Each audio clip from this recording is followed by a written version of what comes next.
আমি 14 দিন ধর্ণা করেছিলাম, সিঙ্গুরে আসেনি।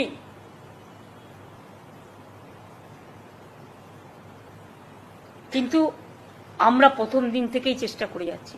We tried our best. এরপরে আশা করি জনগণ আমাকে ক্ষমা করবেন আমার এই কটি কথা বলার জন্য।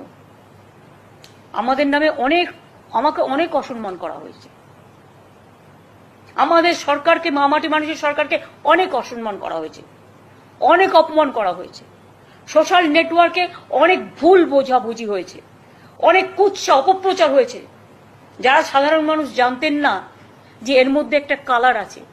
মানুষ এসেছিলেন বিচার চাইতে তিলোত্তমার, কিন্তু আশা করি মানুষ বুঝতে পারছেন ওরা বিচার চায় না, ওরা চায় চেয়ার। আমি মানুষের স্বার্থে এমনকি নিজে পদত্যাগ করতেও রাজি আছি। আমার মুখ্যমন্ত্রীর পদ চাই না, কিন্তু আমি চাই মানুষ বিচার পাক, তিলোত্তমা বিচার পাক, আর সাধারণ মানুষ চিকিৎসা পাক। আর তা না হলে কিন্তু আপনাদেরও যেমন আন্দোলন আছে, পরিবারগুলো যদি আমাদের কাছে কৈফিয়ত চাই, আমাদেরও তো কৈফিয়ত দিতে হবে। আমরা তার জন্য তৈরি থাকবো। অনেক অনেক ধন্যবাদ। নমস্কার।